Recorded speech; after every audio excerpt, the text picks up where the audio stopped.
So I'm Alistair Giffin. I'm the co-president and founder of the Energy Club. So this is kind of joint, as we've done many times with Venkat and the Innovation Club, a sort of joint venture. In energy and innovation, of course, overlap most of the time. Although I have to say that today is really thanks to Venkat. We've played a relatively passive role for this particular conference, but it's a real pleasure to welcome Damian and to welcome everyone for joining into the conference. Not sure where you are located, but if it's early in the morning or late at night, in particular, a nice word of thanks. So Venkat's just going to do a quick, in one second, Venkat's going to actually sort of formally introduce today's conference and Damian. Really just a quick heads up in the format. Principal Damian's going to talk for about 40-45 minutes. He's got a presentation to share with us. Please feel free to type your questions at any time into the chat as and when they occur to you, but we'll try and keep the actual formal Q&A until the end, and Venkat and I will sort of choose amongst your questions and then probably invite the actual person that typed the question to actually kind of speak their question and go into unmute at that time, and that's pretty well it. Please, if you could put your video on if possible. I can see a lot of nice static photos is nicer than just a name, but please, if you could all keep on mute, that would be much appreciated. So over to you, Venkat, and thanks again to everyone. Right, thanks for that. All the wonderful administration, Alistair. Yeah, so just 30 seconds of my time before giving it to Damian. It's like I work as a client partner with companies like Accenture, Infosys, and RWAG in the past. So it's a great opportunity to meet a lot of great people in the audience. And then, so we had the opportunity to connect with Damian Cortinas, who is a member of the board of ENTSO-E, which is the Transmission System Operators Association across Europe. So that's a very brief background. And then for the last 1 year, Damian, you people worked on a vision for how the transmission system operators across Europe come across to build the future grid. So that's the high-level background as per our discussions. And with that, I will hand over to you. Thank you very much, Venkat, and thank you for your kind invitation. It is a pleasure to be with you all today. So indeed, the topic for today's conference is what we call at ENTSO-E, our vision for what we will take to have a power system for a carbon neutral Europe. And even if we are TSOs, I'm going to come in a minute to who exactly are we, for those of you who are not familiar. We are not going to talk only about the grid. We are really going to talk about the system, the energy system as a whole, and this is what we have tried to develop for the last 1.5 years. So I'm Damian Cortinas, as I'm a member of the board for ENTSO-E, and I have been in charge of this work, and I also have a day job at RTE, which is the French transmission system operator, where I am director for what we call energy system coordination. So just let me know if it works, you see properly my screen, and then we just go ahead. Yeah, that's working fine, Damian. Perfect. So 45-minute presentations, more or less, and then I will be happy to take your questions and you have your debate. We are really interested in your feedback on what we are producing. This is mainly the spirit of what we are doing. So first, a word for those of you who are not familiar with ENTSO-E. ENTSO-E, it's always an acronym, difficult to follow, but what it means is European Network of Transmission System Operators of Electricity. So transmission system operators, I think you see what we are. We are the ones in charge of the transmission system. Transmission system is not only a physical grid, it's also a system that needs to work in order to keep the lights on at every second, at every place. And the particularity of ENTSO-E is that we have the whole, or almost the whole of Europe, because now it has changed in the past couple of years, which means 39 TSOs in 34 countries. So we are not just the European Union, but bigger than that, we are the European interconnected system. We have members who come from, for instance, Switzerland is a member, Norway is a member, the Balkan countries is a member. The only part of this map that has changed in the past couple of years is that Great Britain left us, even if they could have stayed, because again, this is not an association of the European Union, but they are the only ones who are not part of the family. We hope that probably they will come back at some time, even if Ireland and Northern Ireland, they are both part of it. So we are an association, but it's not an association in the classical term of people who get together to discuss and lobby, because we have practical mandate, what we call mandates, things that we do in common for the whole of Europe. and particularly long-term planning, security analysis. We develop technical and market rules that a lot of times then they are taken into European legislation and the European Union and also on the other countries.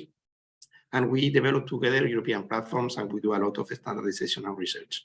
So we are kind of, again, an association, but it's more than that. It's because we together make work the whole system. And we have been in the news a lot this year because, for instance, we have been able to interconnect Ukraine in a very, very short time at the beginning of the year. They made a request just at the beginning of the war, and we were able to do it in just 4 weeks' time. So now Ukraine is also connected to the European network, which helps with the electricity for the western part of the country, at least. And this is something that is handled through the association and not only the neighboring countries. So after this introduction of who we are, and again, I am a member of the board of directors who steers the whole association. What we're going to talk today, it's the vision we have developed for the future of the European power system. What I have to say that this is a work that we started with when the continent was still at peace. So a lot of the things that when we started working, we were still thinking about a future that where the only main concern was the energy transition. Now, for sure, there are other concerns, but as you will see, we have adapted the vision as it went along, and we see that it is very, very relevant also to the situation we have today, where things are mostly accelerating instead of being held up about what's going on in the continent and the paradigm shift that the war between Russia and Ukraine and the geopolitical implications have introduced to this work. So what we have done is an analysis of what would be needed if we want to have in Europe a power system that is really fit for a fully carbon neutral Europe. Knowing that this goal of a fully carbon neutral European economy, it's a goal that today is shared by all European countries. Whether they are union or not in the union, this is something that every country now today has an agreement of this goal. The way to reach it maybe differs from one part of the Europe to another. Also, the dates may differ, but this goal today is there. And the work we have done is, okay, if we want to do that, what we need to do to have this power system that will be adapted to a fully carbon neutral European economy in the future. And for this, we have taken together a team with there are 14 different countries from the 39 who have actively contributed to the work, from the north to the south, from the east to the west. So we really have a very good picture, and with experts in all the different parts of the system, knowing that as TSOs, we handle the whole system, which means that we have a view of everything that's going on other than transmission, and particularly in generation, consumption, and flexibility. So if I now jump into what's in the vision, and again, there are different parts. Just take your questions. Again, please don't hesitate to note them. If you have enough comments, those are most welcome. And I'm going to go through them. But before jumping in the vision, there are a couple of things that we take as what we say as assumptions from the beginning.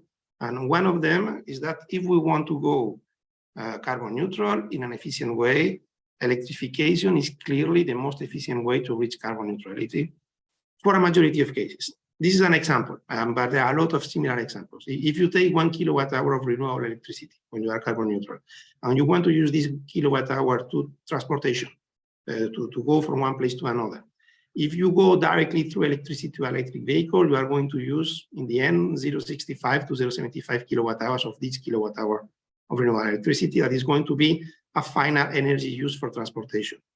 If you want to produce something else, if you want to go through hydrogen, for instance, green hydrogen, with all the conversion costs that go through them, you are going to use only 0.203 kilowatt hours of energy consumption. If you want to other synthetic fuels, that is today also a big debate, going through with more hydrogen, you go even lower than that. So this is something that is very clear. And it's the analysis today that the efficiency clearly is on the path of electricity. But something we have shown in this vision, and this is something that will come later on, is that electricity alone will not be enough. And we will need other things than electricity for that. But the idea that this is the most efficient way, and again, this is something that means that when we go to a fully carbon neutral Europe, a fully carbon neutral Europe is a much more electrified Europe, or a carbon neutral world is a much more electrified world. And this is what is also our sector is so exciting today, because we are clearly in a very highly intensive growth phase for the foreseeable future. Here you have two analyses that have been done. The one on the left is done by the International Energy Agency. They have the model for the whole of the world for net zero. It was published last year. This is what would it take if we wanted to have the whole world carbon neutral in 2050, which is going to be very complicated, but they have done this analysis. What we see is that the part of electricity, the raw electricity demand by sector, from mostly 2020, if you take this year to 2050, in the next 30 years, it's going almost to triple, three times what it is today in just 30 years, if we want to do that for the whole world. On the right, you have the analysis we have done on ENTSO-E countries, which means all of Europe, because when we started this analysis, we also have the UK, so this is having gone for the whole European continent. If we go for, again, 2020, 2030, 2050, we see that more or less we're also going for something that is going to increase very significantly, and with two parts, what we call the aggregated electricity consumption directly, but also the part of electricity that is going to be used to produce synthetic fuels that again are also going to be part of the equation. So we go into a future where we need much more electricity than today, and we are talking about much more electricity. We are talking about generation, we're talking about transmission, but we are talking also about the systems that are going to allow us to be able to make this the whole system work for the whole of Europe. And this has a lot of implications. So for the rest of the presentation, I'm going to present the main concepts that we have developed at ENTSO-E of what will be needed in order to have this future. And it comes down to what we call 4 key building blocks. Building blocks are things that need to change from the way they are done today if we want to reach this this power system that is fit for a carbon neutral Europe. And they are all linked. And this is what we call energy system flexibility, the operation of these future grids, the energy infrastructure and investments, and the market design for carbon neutrality. They are all linked. There is not a particular order of one is that more important than the other. So now I'm going to introduce a bit why this is going to be important and what we need to change if we want to achieve it. Knowing that there are 3 concepts as well that are important to all 4 is what we call the sustainability. Carbon neutral needs also to be sustainable in the end, and particularly when we're talking about primary materials that are going to be to them. When we talk about resilience, will this system be more or less resilient than today, or how we make it as resilient as the one of today? What we mean by resilience is the capacity to have a system that is reliable, and then you can count on them, and you have no power cuts, and it works when it's needed. And also the issue of affordability, that clearly today it's at the forefront of most political discussion about electricity. How do we keep prices at a level that are good fuel, if I may use this word, for the European economy, and that not hinder the European economy in regards with other parts of the world. So now I'm going to go into them. Again, no particular order, even if you will see how they are linked to one another, and then we will see how this all fit together and how we see this path to the future. From a conceptual point of view, the most important thing to start is probably energy system flexibility. And this comes from a fact, is that if we go for a fully carbon neutral system, this will be based mainly, even if not only, on variable renewable energy sources, that is today wind and solar. And renewable energy sources, for most of them, they are what we call strongly weather dependent, which means you will have renewables work, wind farms work when you have wind, and the solar energy works during the day, but not during the night. Both issues of wind and of sun can be predicted, particularly the sun is very easy to predict. The wind is also easy to predict, even if not in a very, with a lot of anticipation. But in any case, we go from a system today that is highly controllable. We as system operators, if we need production, we ask a generator to start with the market-based mechanisms, to a system that will become what we call weather dependent in a very large part. So flexibility is what you need to put in front of that, is the ability to cope with this variability. an uncertainty in generation from the renewables, but also on the fact that we are going to have much more smart demand than we have today, and this is something that we need to account for, and the grid availability that we need to be there. And everyone today, at least for those of you who are in the energy sector, is talking about flexibility. What we have tried to do within ENTSO-E is to really define what we need by that, and what's really important when we are talking about flexibility. And usually people have very different ideas in mind. Here we have tried through this vision to really put out how this will work, or what will we need if we want to have something that will compensate for this variability of what will become a weather-dependent system. And for this, the most important distinction that we have found in flexibility is what we call short duration and long duration flexibility. Because in the end, the means to achieve both of them are going to be very different. Short duration flexibility are going to be means that are going to help you from milliseconds, because this is something in the power system you need to go sometimes very fast reaction, to a few hours, and it will help you to balance the system within the day and ensure system stability. And this will be very important because if during the day, for instance, in winter, during the night, you will not have sun. But the peak load in a lot of Europe, it's mostly in the evening. And if you are in a day, for instance, with low wind, you will have too much energy during the day, not enough energy during the peak hours in the evening. So the flexibility are the means that are going to help you compensate that during the day. And this will be short duration flexibility. But a lot of situations are going to ask from us also what we call long duration flexibility, which is going to be sources that are going to be there for several weeks in a row. And this is also something that will be needed, particularly in winter. In winter, you will have periods, we will have not enough wind energy for a long period of time in most of Europe. So we need to have something that will be there for a long time to deliver the flexibility needed to have the system balance over the time. And for those of you who have an engineering background, this comes back to the distinction between power and energy. You need power during the day, but you need energy if you want this to last for a significant time.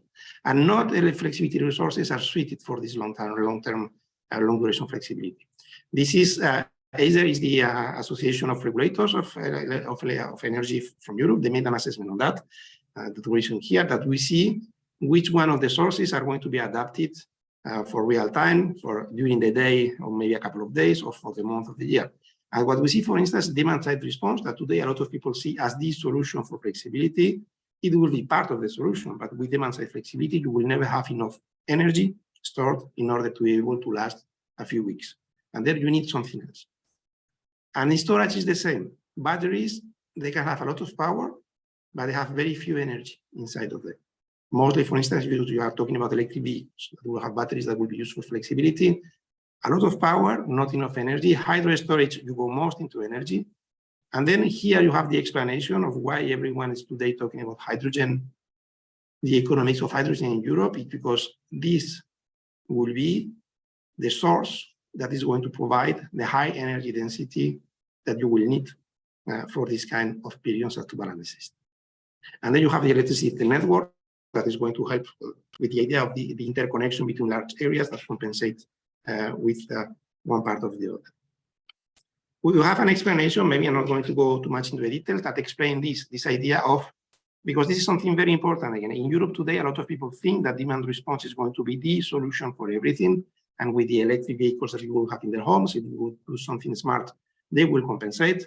But they will compensate in a situation where the variability during the day is going to compensate from one day to another. So you will have too much energy during the day, not enough during the night.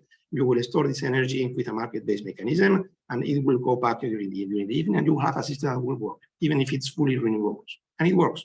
And it works, and you really have enough power for that. You have this idea of, and this will be probably one of the solutions, every electric vehicle has a battery inside of it. If you have the physical possibility with the battery to give energy back to the grid, in a very, very conservative estimation, one electric vehicle can put 3 kilowatts into the power grid. And when needed, this is power, not energy. if you have 1 million electric vehicles connected with kind of an aggregator that's going to be able to control them, you have the equivalent of 2 nuclear power plants that can be there to compensate during the day. And this is more than enough.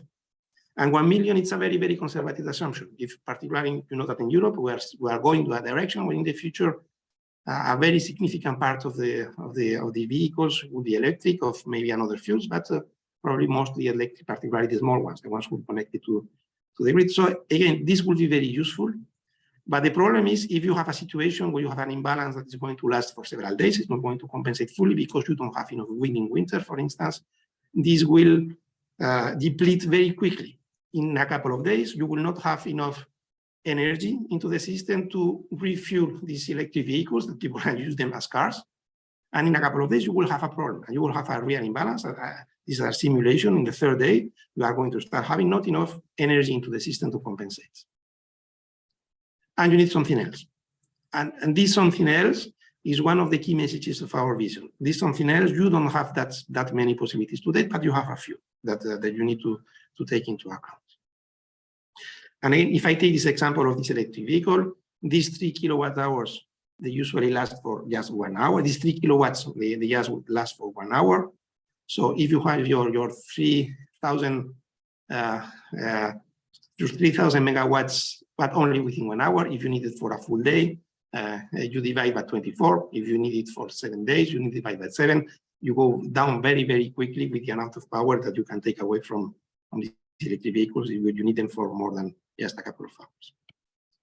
So what is clear is that we will have a lot of flexibility resources, particularly short duration ones, which are going to be helpful, and demand response electric storage will be the most promising, particularly through active consumers and vehicle-to-grid solutions. So we need to look into that and to see how we have market mechanisms that are going to give value to that, so that people will use them, and we will have an ecosystem of actors going into that is one that are going to use into that.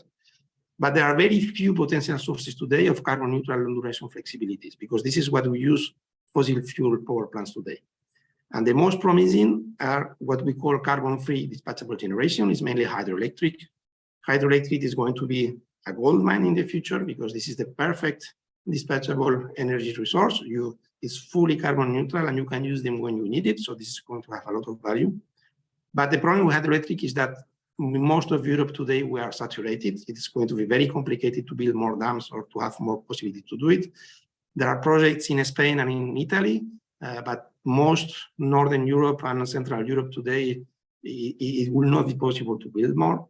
And so what is the only other solution that you have today is high energy density storage.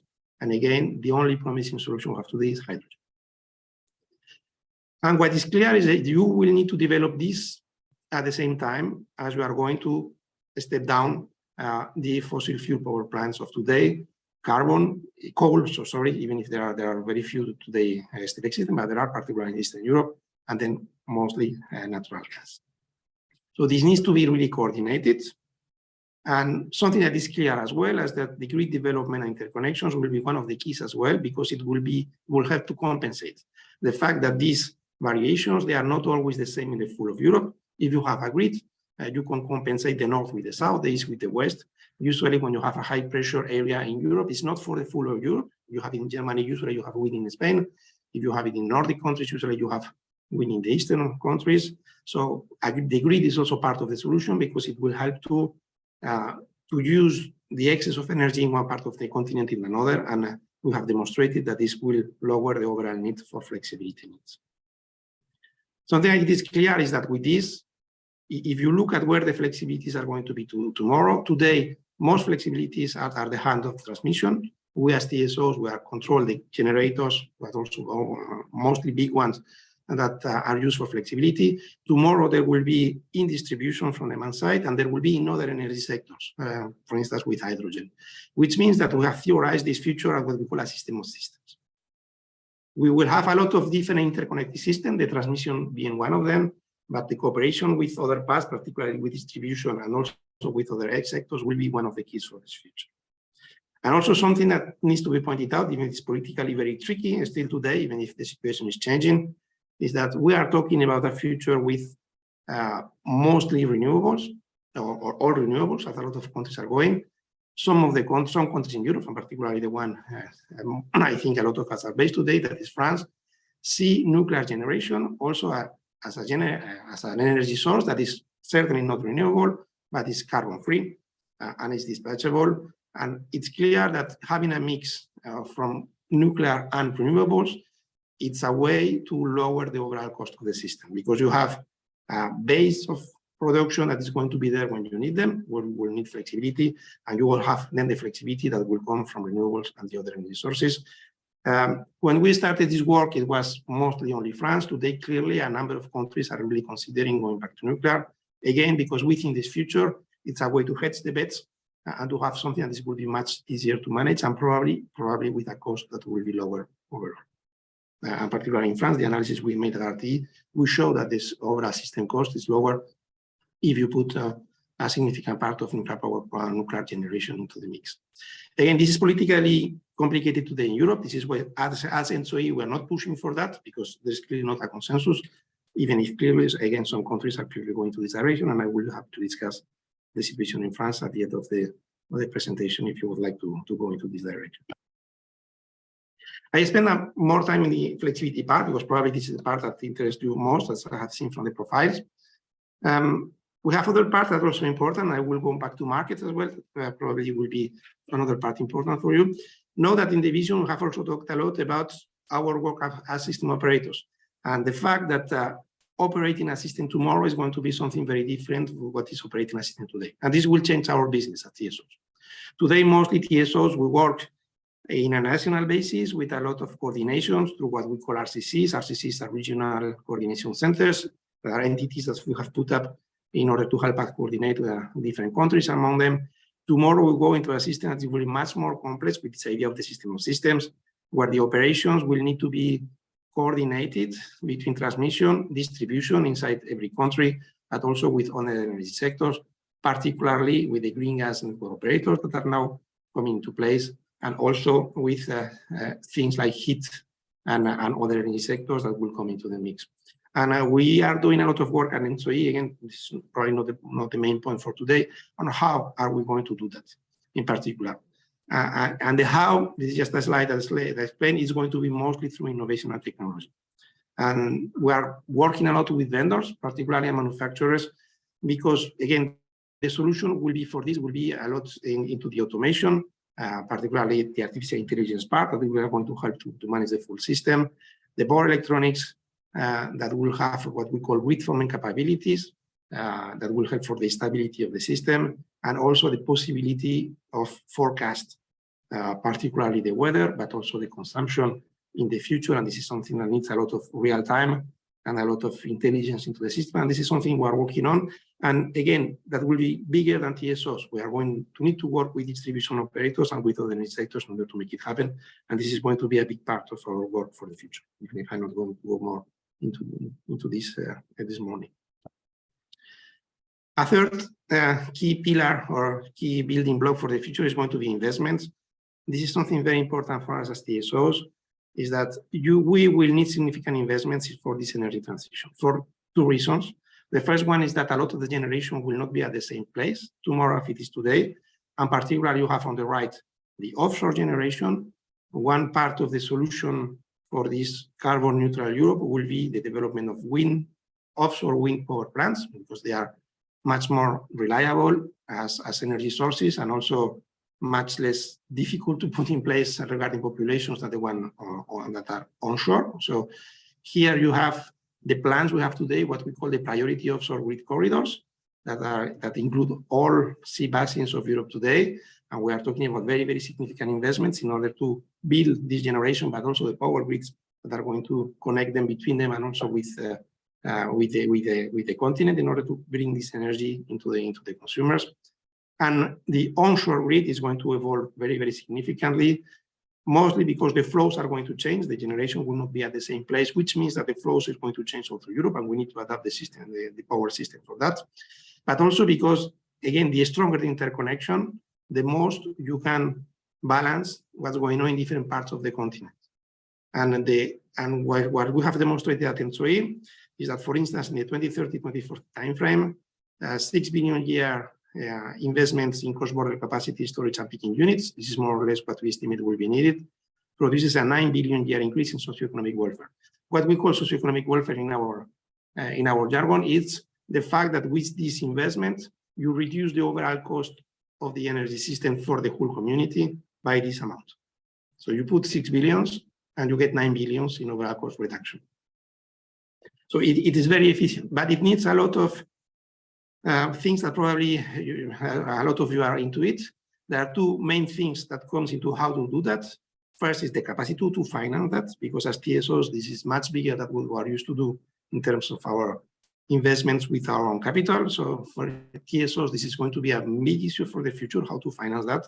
And most of us are going to go much more strongly into private agreements with third parties in order to finance them, because probably they will be the only solution at some point.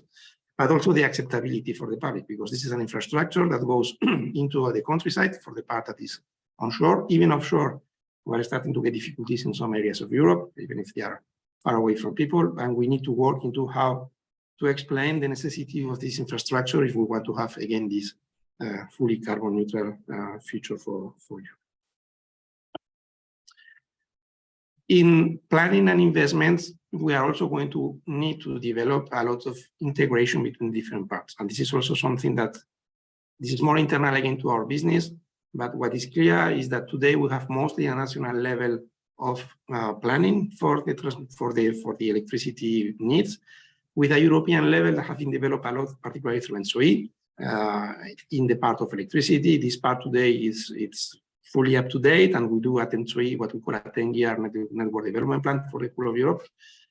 Tomorrow we are going to need to extend that a lot, and particularly within the national level to go to the local parts, and to go up to a distribution level and to see the links between both, but also again the planning of this with the other energy sectors that will be strongly linked to electricity, because again there will be strong interactions between them for the flexibility that will be needed in the different parts. And this is also a concept that we are developing, which means a lot of ways of changing the way we do our business today with the others, and we are talking with all the different parts in order how to make it happen in the future. So if I now go for the final part of this introduction, that it's the market design that goes behind it. Within ENTSO-E, first of all, because I know that this is something that it has now appeared into the debate in Europe because of the high prices we are seeing. A lot of people are saying, do we really need markets for electricity? Should we go back to the way we did things 30 years ago, where there was not really a market in a lot of different parts? Within ENTSO-E, we clearly say, yes, we need a market. Because a lot of the things that we are putting in place will never happen if there are not the right incentives at the right place. And this is not something that you can plan. You can always plan from a central point of view. But we need markets that are going to be different of the way they work today. And one of the main questions is how we design a market mechanisms that are going to provide value to the things that will be needed tomorrow. And the things that will be needed tomorrow will be mostly flexibility and investments. So how we design a market for electricity that is going to provide the value that will be needed in order for flexibility providers to appear, and for the investment that will be needed to be there and to be financed in a proper way. And for this, we need incentives. And the incentives are going to be different today, tomorrow, that they are today. As I said at the beginning, this is what we started before when the continent was at peace, and the prices were, I would say, the normal prices we were seeing for the past 15 years. Everyone has forgotten, but the past 15 years have seen prices in Europe which has been very, very low, particularly regarding other parts of the continent. Even if today they are clearly not there. And the issue is that in order to do that, you need parts of the market that are going to give you incentives to ensure resource adequacy and long-duration flexibility, and particularly the finance. And for this, you need a specific market mechanisms to do that. For the short-term flexibility, you need to expose the final customer to price signals, because there is no other way to make it affordable for people to really use the flexibility needs that we have. And we also need ways in order to have market mechanisms that are going to facilitate what we call resilience and system operation of tomorrow, while always keeping in mind that there are consumers at the end of that, and the consumers will be at the same time part of the solution, because again, part of the flexibility will be in the final consumer. So we need to have mechanisms that are going to let what we call sophisticated customers really use everything that they have in order to optimize everything, but also in a way to protect them, particularly from the extreme variations that we can see in the markets in situations like the one we're seeing today. And for this, what we have developed is what we call a toolbox. A toolbox, it's if we want to have a market design that is going to help facilitate and to be at the service of this future system, we need several things to introduce into them. And just to give you an idea, to introduce the discussions we're having now at this moment, particularly with the European Commission on the market reform, that is probably most of you know that this is the hot topic, how to change the way market works. These are toolbooks that we are providing the Commission how to evaluate the different ideas that are out there. Well, first of all, I think today everyone agrees that the market design is really not fully fit for delivering this kind of neutral power system. And we need to give value again to what we will need tomorrow, particularly adequacy, flexibility, and resilience in its time frame and its location. And for this, we need these four, I would say, tools: is long-term price signals and provide a stable regulatory framework to reduce capital cost to accelerate investments in both renewables and complementary flexibility resources. We need efficient short-term price signals. And again, we don't think that marginal pricing should be taken out of the equation, because it helps to that. They remain essential because they provide the signals that will make the flexibility providers be there when we need them during the day, and particularly to optimize the whole energy system of systems. We need a market design that will provide a better reflection of what are the real with constraints and operational challenges, mostly through locational price signals and products and coordination with DSOs. And we need a market also that will meet different needs and preferences of consumers to facilitate consumer engagement through new services for those who want them. That should be simple, and this is something we have been talking a lot to consumer associations, that they told us, if you want final consumers to use something, it needs to be as simple as possible, it needs to be transparent, and also duly protecting specific categories of consumers, and also all consumers today of the kind of price spikes that we are seeing in the system as it is today. And for this, we have specific ideas. If you have any questions on this, this is something we can take for a discussion at the end of the presentation. And I could tell you a bit, because this is something we are developing now. We have a lot of ideas in order how to make this practical, particularly on the market design reform that is coming today in Europe. And I will come into that and to tell you a bit about what we are proposing on this. Before ending the vision, there is something also that we have done in this vision, is that we are talking in timeframes that are from now until probably 2050. 2050 is very far into the future, and we don't know everything about this future. Again, this vision is not a prediction. It's not a. We are building what will need to be done from taking the system to the system of tomorrow. But what it's clear for us is that there could be what we call game changers, things that may happen that will completely change the equation. And we do a lot of common innovation and R&D through ENTSO-E. So I've put together mostly a lot of experts for this analysis on what would be the most significant game changers that may happen in the next 30 years, and that completely change the way we are seeing this. And it mainly came to these 8 that. And so these 8 are things that we will follow closely, because a breakthrough could significantly change the path we are going through. The first, and again, this is something we started 1 year and a half before, is what we call a nuclear renaissance. This means 2 things. It means a lot of countries start building nuclear power plants, fission power plants as today, and this is something that started to happen. So probably we need to follow this much more than before. But also, what will be a real game changer is fusion reaching commercial viability.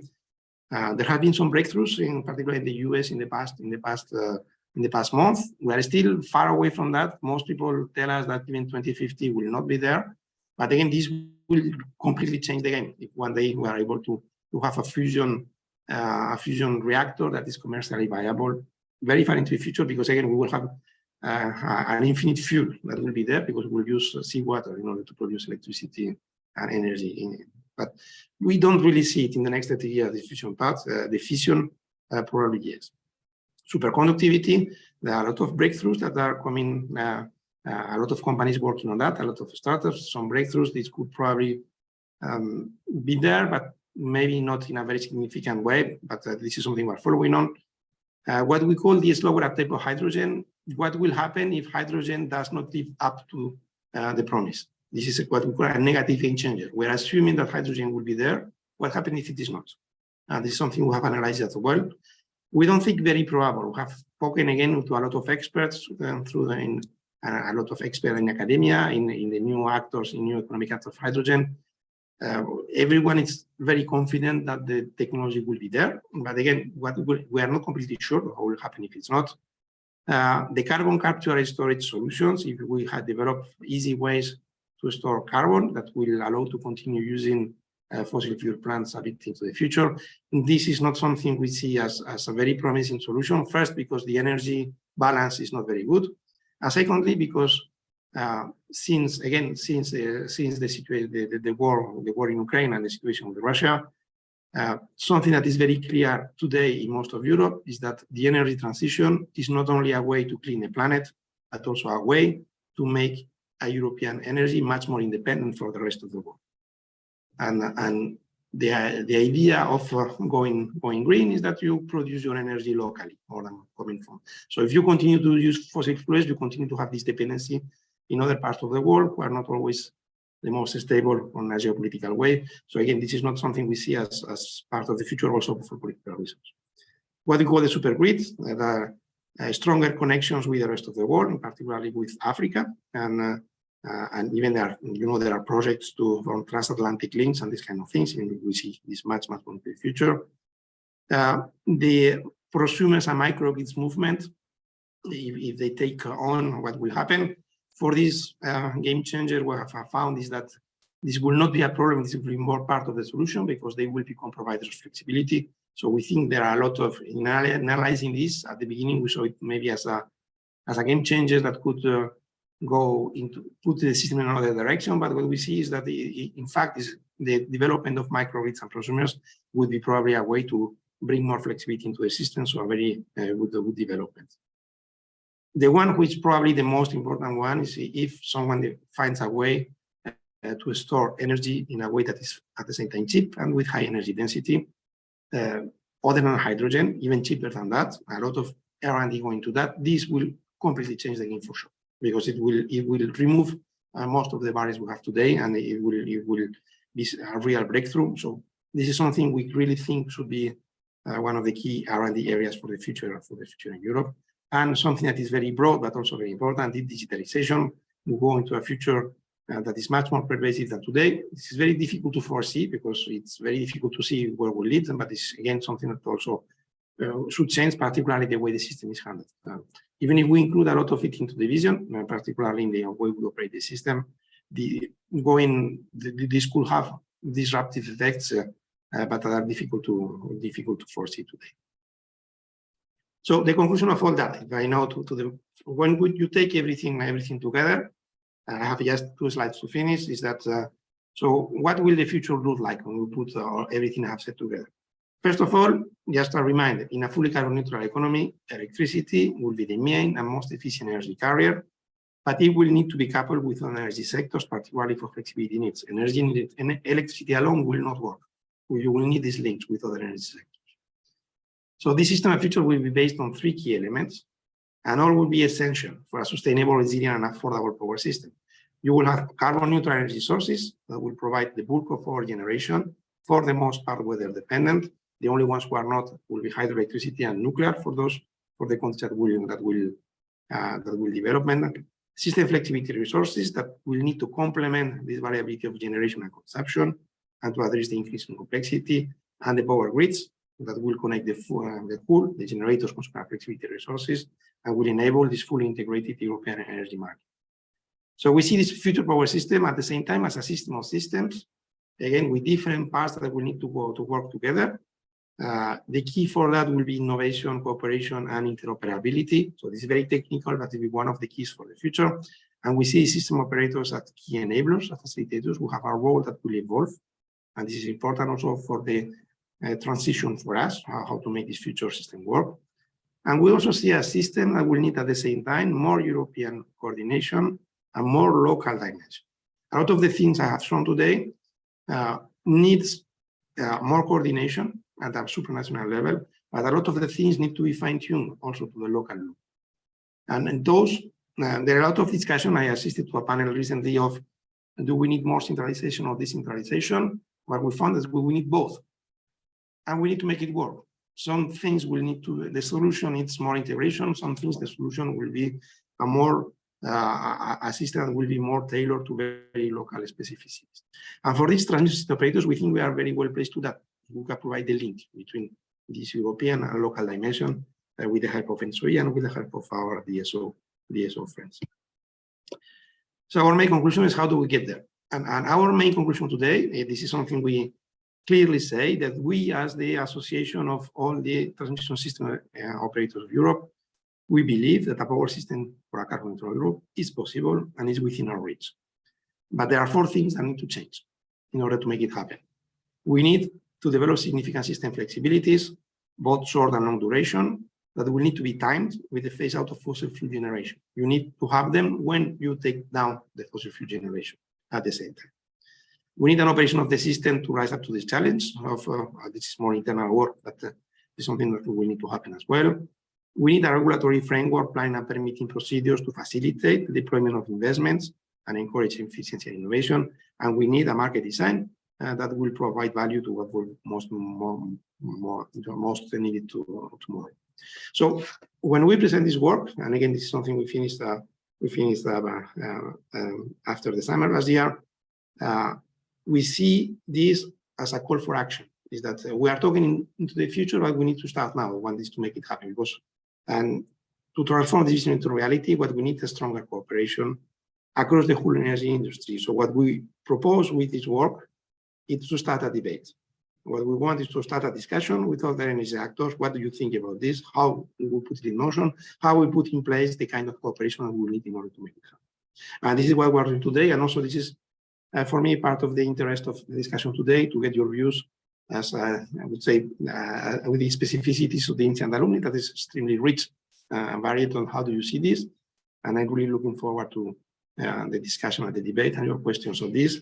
Knowing that, again, for us, it's a very groundbreaking work, because we see a lot of things that we need to do us, and this is important internally for TSOs, but we also are putting in place what we think the definitions of how this will work in the future and what will need to be done if we want it to happen.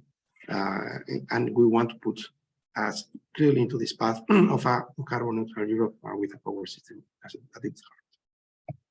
The final slide, you will see there are a lot of recommendations that we are putting in place in order to make it happen, but this is something we will see. And you also have the link to the ENTSO-E website, where you have a lot of more information on all of this for those of you who would like to know. And I think Damian, thank you very much. You showed the first page of your actual October report. Is that something that we'd be able to? Yeah. If you go to this, if you go to this link, the one you have here, you will find it in the homepage. Perfect. Okay. Can I perhaps, before handing over to Venkat, who will sort of manage the sequence of questions, if that's okay with you, Venkat, can I use my privileged position perhaps to kick off the questions with the first one? Question about hydrogen. You made it very clear, I think, on your first or second slide that hydrogen is a very inefficient way of getting from electricity to electricity. So, for example, from a offshore windmill to an electric car, it's better to just stick with electricity, from beginning to end. And yet, I think one of your subsequent slides nevertheless sort of predicted significant growth in the use of hydrogen, and you then effectively subsequently explain, exactly on this one, that presumably the main reason for that was the sort of the long-term energy storage effectively use of hydrogen, clearly, as opposed to a sort of transmission mechanism. My question is actually back to using hydrogen as effectively a short-term transmission mechanism. One, I read a long article in The Economist recently about the promise of the North Sea, which was quite interesting. It said, if you've got an offshore wind farm that's a long way from land and there aren't any electric cables under the sea, that it's cheaper, and again, I'm quoting the report, it's cheaper to build a hydrogen pipeline than an electricity pipeline, to get that energy from that windmill, despite the inefficiencies, to land, which seems curious given again the slide that you're showing, because you think, gosh, it's got to be a lot cheaper, for that hydrogen pipeline, to be cheaper than sticking with electricity. And the second part of my question was, of course, that begs the question of what you're doing with the hydrogen / electricity once it gets to land.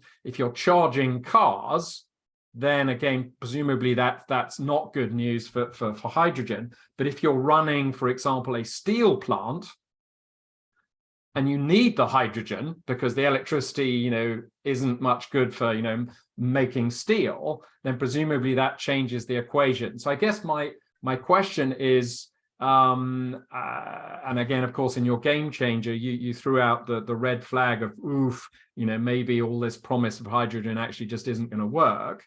I guess my question is, do you still stand by hydrogen's interesting for long-term storage, or actually hydrogen really does have a role in more the sort of short-term transmission and usage domain? I guess that's my question, is what at the end of the day, why is hydrogen exciting or potentially exciting? That's an excellent question, and I probably something I should have developed a bit more, because you are right in part of your assessment. First of all, when I say electricity is more efficient, I'm not just talking about going back to electricity. I'm talking about using it as final energy source. For instance, here the electricity is used to produce hydrogen, and then the hydrogen goes into a fuel cell, electric motor, but also internal combustion engine when you go into others. But the issue is hydrogen will be useful for three things. Here I'm talking about the power system. It will be useful. The first thing is the one I see here, in order to storage energy to give it back to the system. The second one is the one you have developed, is that there are industries and parts of the economy where electricity, even if it would be more efficient, is not practical. And there are industrial processes, still, maybe not, maybe it's in the balance, but there are other industrial processes, particularly processes that need gas production from other things, chemicals and these kind of things, where you cannot electrify. You need a kind of having another gas. And for these energy sectors, hydrogen will be there, because electricity will not be a viable solution, even if it would be most efficient. And also for part of the transportation. Every process that needs a high energy density, electricity will be a problem. For instance, what we see today is that probably electric vehicles, the small ones, will all be electric, but trucks probably will be more hydrogen, because you need a density. You have a truck to be able to go from Poland to Spain, not to be stopped every 3 hours to charge. With hydrogen, it will be easier to do. Aviation, in France, this is something very important. Electric planes, you have to have a fully carbon neutral plane. Electricity, probably for a couple of hours flight would be okay, but you will not cross the Atlantic with electricity. You need to produce another fuel. So there will be parts of the economy where hydrogen will be the solution. So this is the second one, and you are completely right for that. And this is probably the main driver today, because there are industries that want to decarbonize, and they see hydrogen as the only viable solution to do that.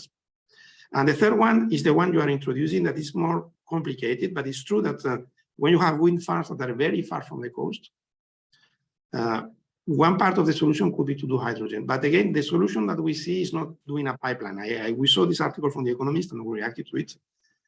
Because first of all, they forget that when you get the hydrogen to the shore, you need to do something else with the hydrogen. You need to have pipelines to go somewhere else unless you are going to use it just in the coast, but this will probably be very difficult. And then you need to transform it to something else. And this is something they are forgetting in the equation to make it cheaper. And also, we have discussed a lot with our friends from the gas networks.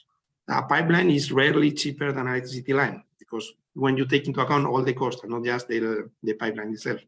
Something we see probably as most promising will be to have the possibility to produce hydrogen offshore and then to take it by boat to the coast, not by a pipeline.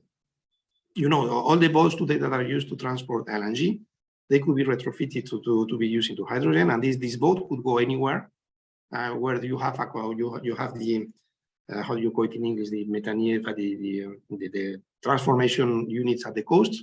Yeah. Most of the ones that are being built today, particularly in Germany, they are building it with the idea of being transformed into hydrogen in the future. So or there maybe will be even like a container ship refilling station in the middle of the North Sea. Exactly, and this is something we clearly see. And if the boat itself runs on hydrogen, then you have something that is fully carbon neutral. You do it. So this will be probably part of the solution. There will be parts in the sea that are very deep and that are very far from the coast, where electricity will clearly not be efficient.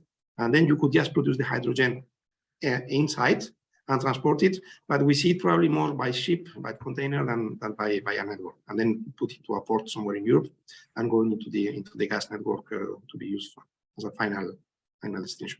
So we clearly see hydrogen as part, and in this graphic, in this part, you see these three effects. The effect of the hydrogen that will be a storage of energy going back to the electricity, and the hydrogen that will be used as final energy for a lot of processes that electricity will not be the best solution.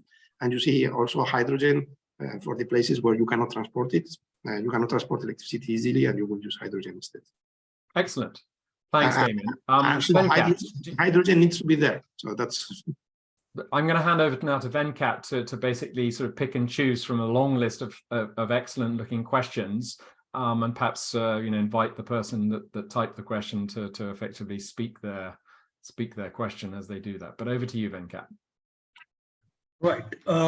Yes, staying on the topic of hydrogen, Damian. So first, I mean, it's a no-brainer these days, and I will ask Olivier Benet. Are you there, Olivier? I think he works with the strategy team of RWAG, right, Olivier? Yes. Yeah, fantastic. I think you guys recently tied up with Equinor to announce a huge hydrogen deal across Europe. If you can talk about that and ask your question subsequently.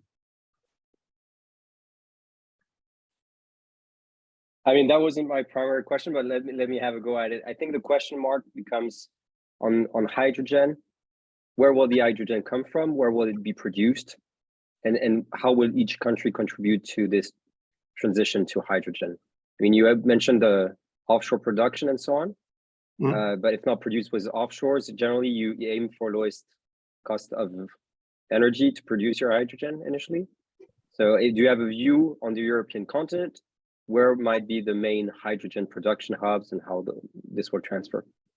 Another question from my side, though, next to it might be, how do you see the financing happening of all the generation, storage, and grid upgrades and new capacity to bring up to speed? Because I see a true paradigm shift of the investment that we've had in the last 10 years versus what we expect of the next 10 years. And I'm not sure the players have the financial capabilities to finance that much. So if you could share both views, that would be great. Thank you. Yeah, again, those are very, very relevant questions. The first one, where will the hydrogen come? If we place ourselves with the idea of a carbon neutral continent, this hydrogen needs to come from carbon neutral primary energy sources. So what most people are seeing today is that for sure it will come for what we call excess renewables. When you have if you take Germany, probably you are well aware of they are trying to go fully renewable with no nuclear, which means they will need a lot of generation, and they will have excess generation from a very good part of the day and of the year. So the best economical solution, if you look at it from a system perspective, will be to take the times where there will be too much renewables for the system and to use this excess to produce hydrogen during this time, knowing that you will have a very good price probably to generate at this moment, very, very low.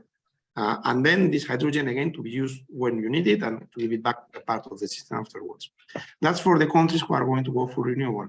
In France, for instance, we clearly see nuclear as a way to produce hydrogen as well.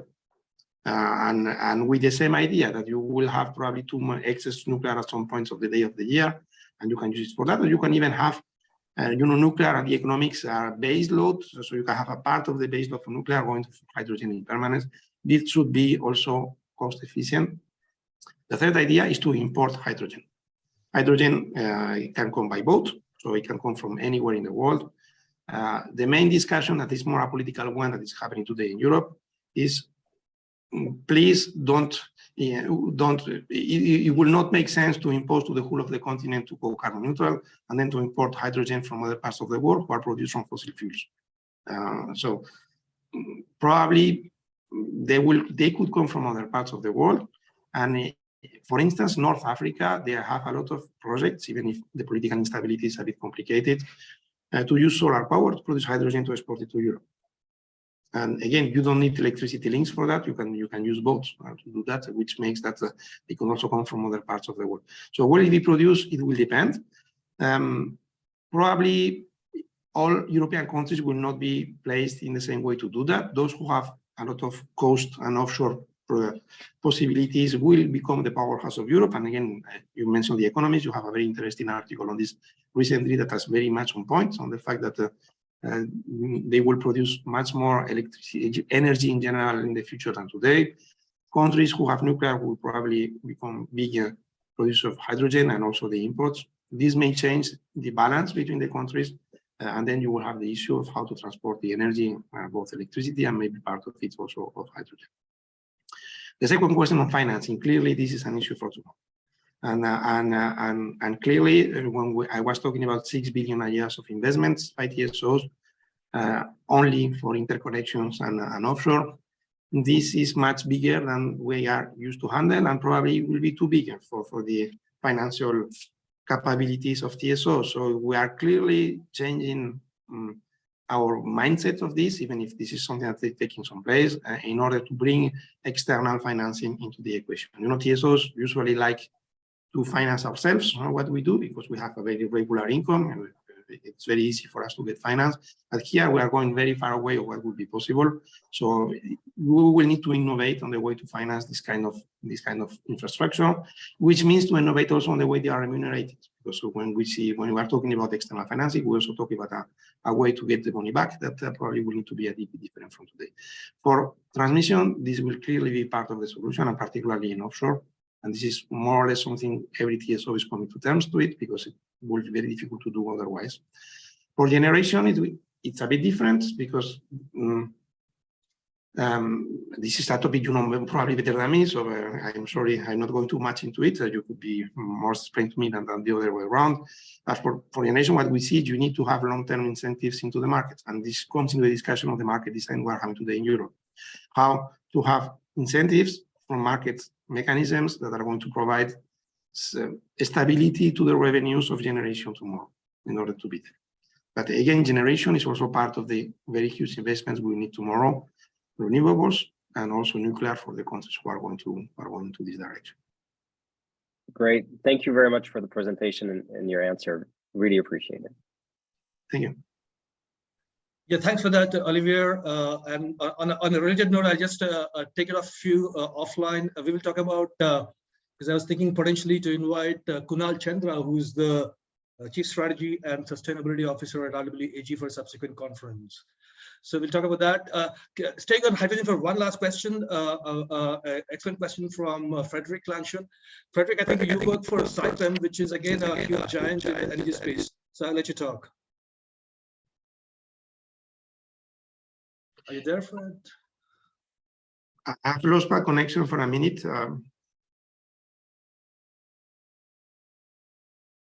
Were you talking to me? Frederick Lanchon. Are you there, Frederick? Sorry, I lost my connection. Right.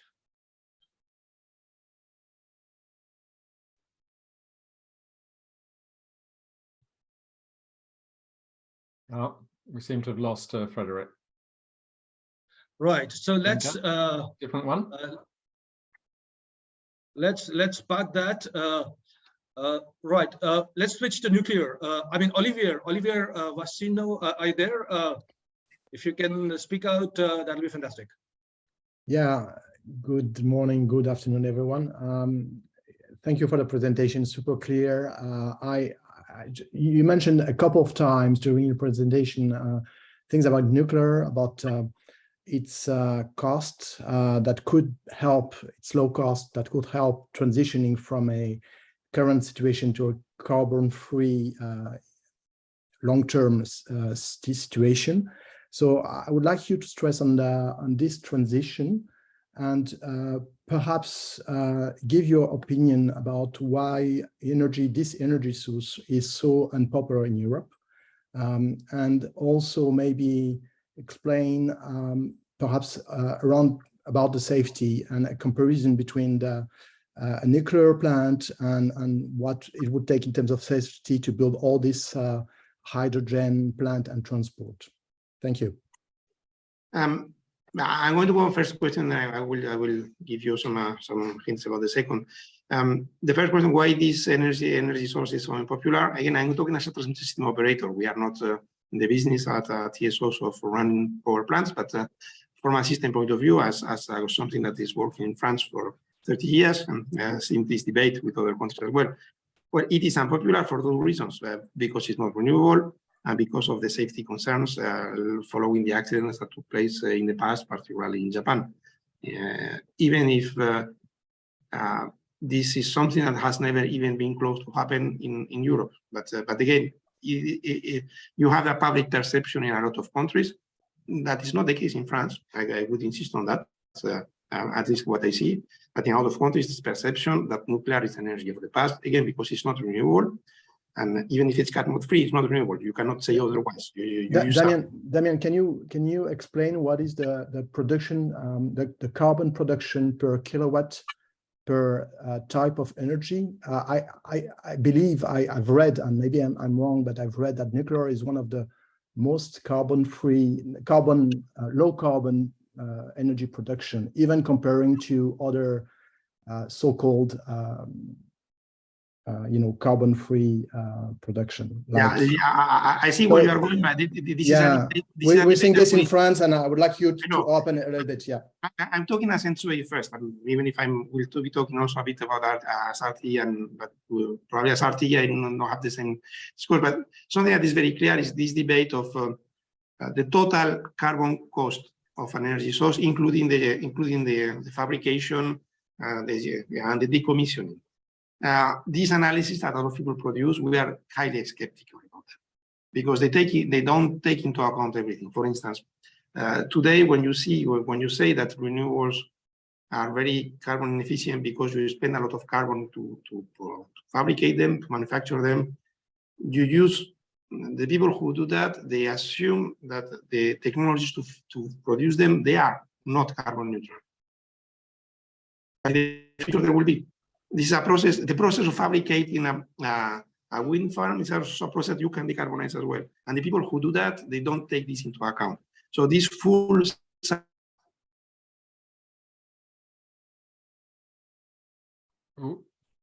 Damian, we've lost your sound. Carbon analysis. This is something where, yeah, sorry about that. Can you hear me yet? Yeah, it just cut out for a few seconds just a moment ago. Okay, sorry for that. Really, I have unstable connection. So we are a bit skeptical about this kind of analysis. As I was saying, you are not going to compare if nuclear is lower than renewables. What I'm going to say now, as France, as the French TSO, is that both are carbon neutral, and both generate electricity without producing carbon on the process of generating electricity. And we need both. We need both, and because nuclear alone will not work for a lot of different reasons. You need a mix of nuclear and renewables.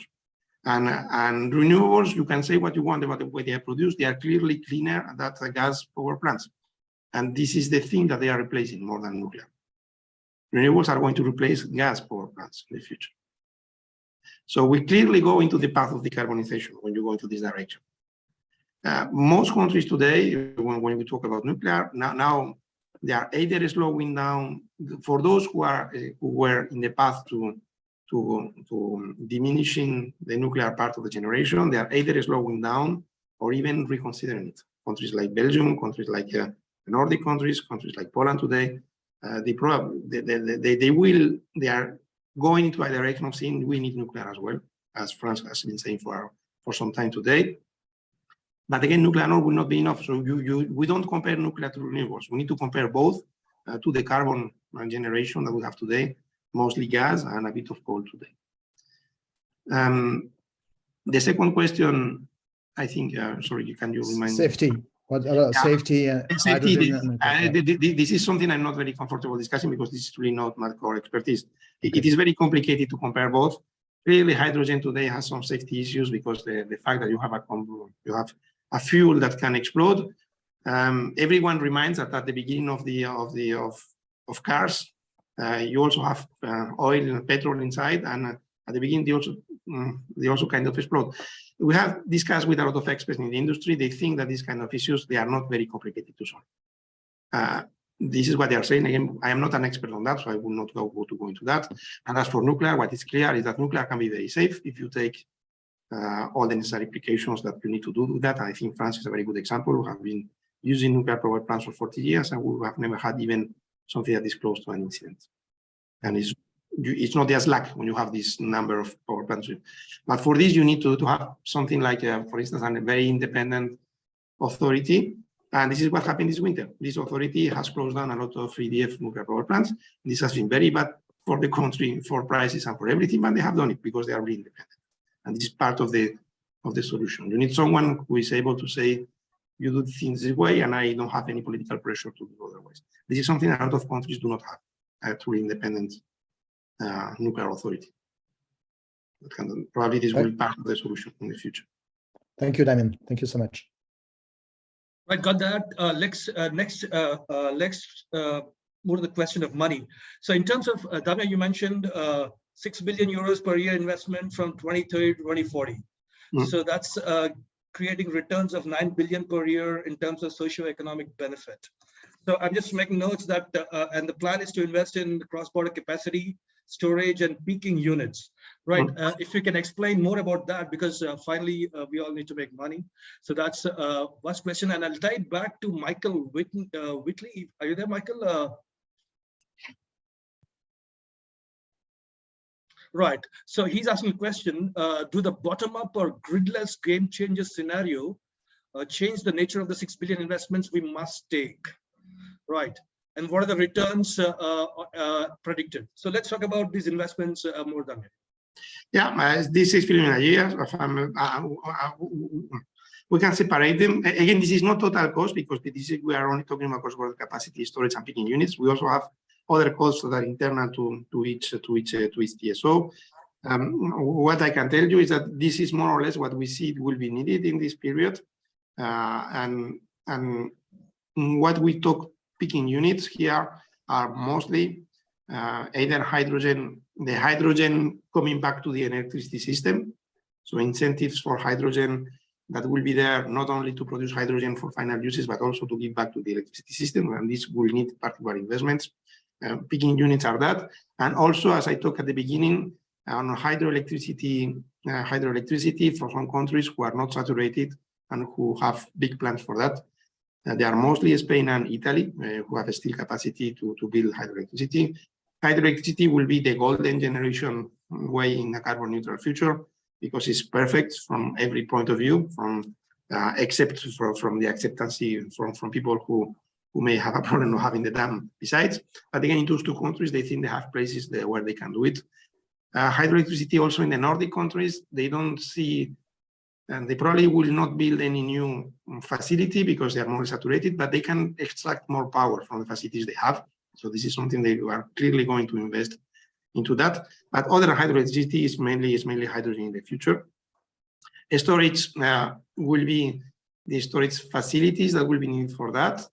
Storing hydrogen, I didn't come into that, but this probably the most difficult challenge for hydrogen will be a way to store it in a way that it's efficient, because hydrogen is a molecule that is very complicated to store because it has a tendency to fly away. So storage for hydrogen will be a big topic probably, not only to generate it, but also to keep it somewhere so it can be used afterwards.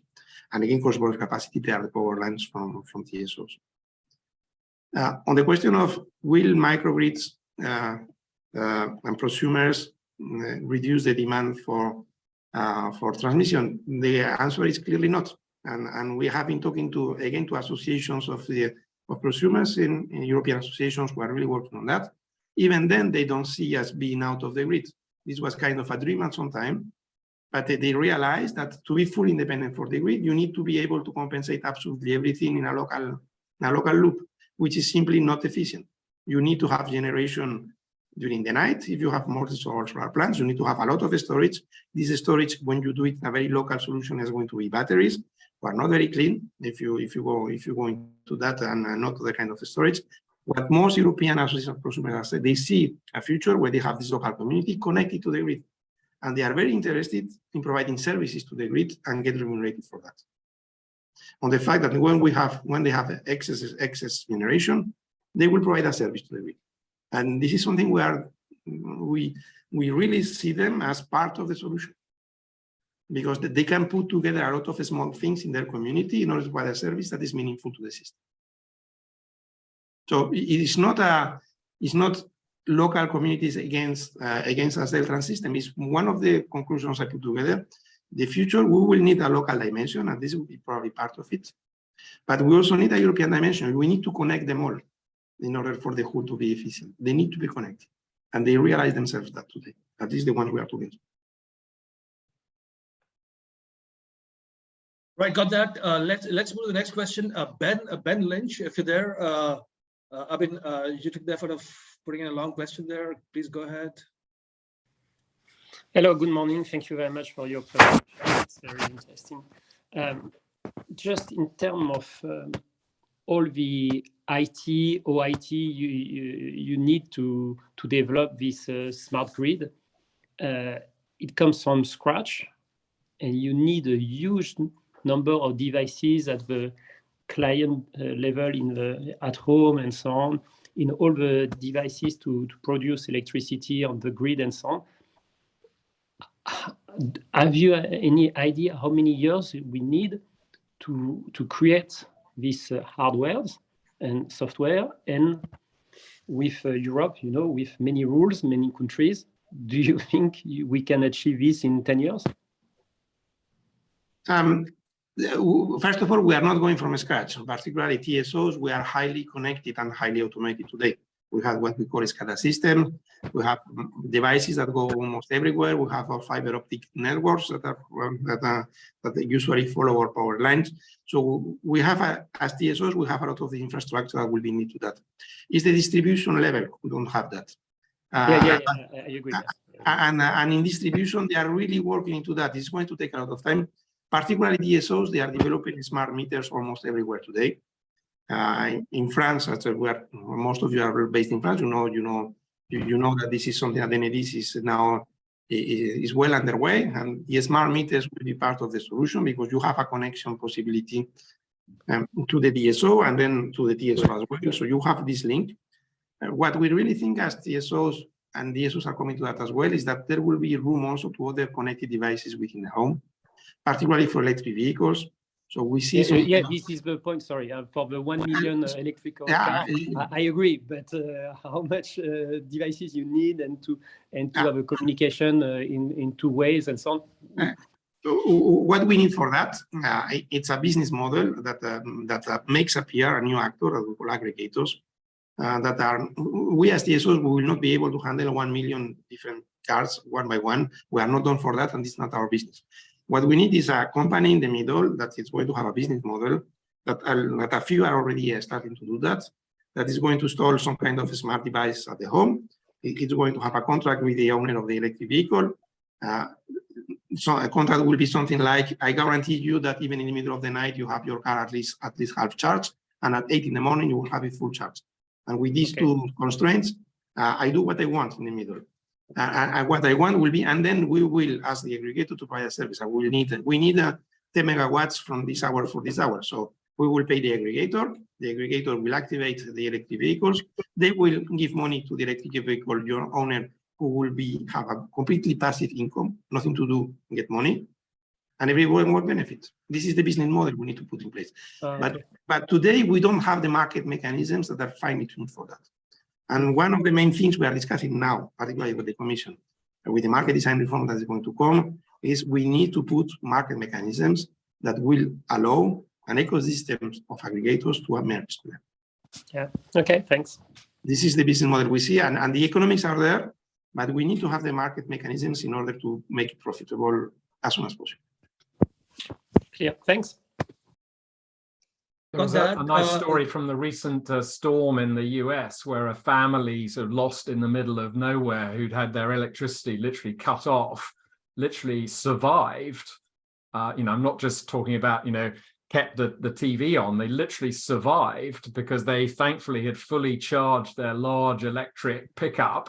Yeah. And they literally ran their house off it for 2 days. It wasn't just some market mechanism, that motivated them to do a vehicle to grid. They literally, would have frozen to death if it hadn't been for their electric car. We know that in the US, it's a big selling argument for electric vehicles. In Europe, probably we have a better reliability of the system. So, but yeah, and for sure, if you have a big enough battery, you could feed the full of your house for at least one night, only for that. And in winter, it could be a very big, but in Europe, they are not using this argument as much as in the US, probably because of the quality is not exactly the same. Right, I got that, Damian. And just staying on the topic of this whole technology and digital, which Ben Lynch was asking about. So in terms of, because this grid... That wasn't Ben Lynch, by the way. Sorry, Venkat. I didn't get to ask my questions. It was someone else. Yeah. That's okay. Right. I'm happy to wait until you're done, but that wasn't my questions. Somebody else jumped in. That's okay. Yeah. Sure, but now that you are there, please go ahead with your question first. But yeah, thank you very much. So first of all, Damian, fantastic presentation. I mean, it's a very complex area, even thinking statically, let alone projecting into decades into the future. So I think you did an amazing job for such a complex area. I'm involved in the area myself. I still kind of see two distinct worlds, the oil and gas world and the electricity world, and they do have somewhat divergent views on the relative weight of all of this. I mean, I think everyone understands what the key pillars are going to be in net zero, but some of them are playing to their respective strengths. Oil and gas seem to believe much more in hydrogen, and definitely believe much more in CCUS than I think a grid operator does. At the moment, they are in very rude health. They're making a lot of money. And I would also say over the last 5 to 8 years, they've made much more moves into the electricity domain via renewable energy and EVs. Do you think the TSOs can really, have their vision be the winning one, or at some point, this is all going to have to converge, and maybe even a big oil and gas major buys a major TSO to really bring those visions together? Sorry, it's a very broad question, but I'd love to get initial thoughts. Yes, the oil and gas industry, they have views that are a bit different from ours. Particularly, they see fossil fuels being there even in 2050, because as a need for a lot of different reasons. And also they are much bigger on hydrogen, which is normal because this is the business they are in, and this is a way also to be able to use the system in the future. In the end, it's the economics of the whole system that is going to prevail. Which I mean, even if they have a lot of money today, electricity also as well. One of the effects of the very high prices of the last year is that the whole sector is washing money. We probably shouldn't say that because it's not very good to final consumers, but that's the case today. But this will get back to normal at some point, and when it goes back to normal, is the economics, and the economics of hydrogen. Again, it's not as efficient. So you can put it in every way you want. For a lot of usages, they don't have the same efficiency. So even if you put much more money into the table, they are not going to be able to contradict physics. And it's the physics who are behind the economics here in the future. And as our team have made a report, it's just our data, it's called Future Economic. which analyzes the economics of the whole system. Clearly, electricity will be more economical. What will probably happen, and this is what you said at the end, that major oil and gas of today, they are going to use part of the money to go more into electricity. And this is something in France we are seeing. Total Energy are clearly going into electricity big way. They are even poaching a lot of our key employees, if you want to know. So we clearly see it as they are going to TSOs. They are not buying TSOs because TSOs are entities that are a bit complicated to buy because they are energy, they are national security constraints, these kind of things. In most countries, you cannot just buy a TSO even if you have the money, but they are buying the people in the TSOs today, clearly, in most part of Europe today, because they are going into that. They are probably hedging the bets. And we are very calm about this discussion because in the end, we are talking about physical and basic economics, and we don't see this as a fight. We see as a way to have, as a way altogether to go into the political direction that clearly today most of Europe wants, all of Europe wants, is to how to clean our continent. And again, at the beginning, this was just net zero was a way to have an economy that does not contribute to the heating of the planet. Today, the discourse in Europe is clearly also to have energy we are not dependent of parts of the world we don't want to be dependent on. Yeah, right. And this for oil and gas is going to be complicated because except for Norway, there are not too much in Europe that we can use. Yeah, that helps the electricity figures for sure. Great. Thank you so much, Damian. My pleasure. Right, got that. In terms I guess of we time, should I think we close, are shouldn't on we? time for closure. So any other questions burning? I mean, please go ahead and ask. Yeah, perhaps one more question.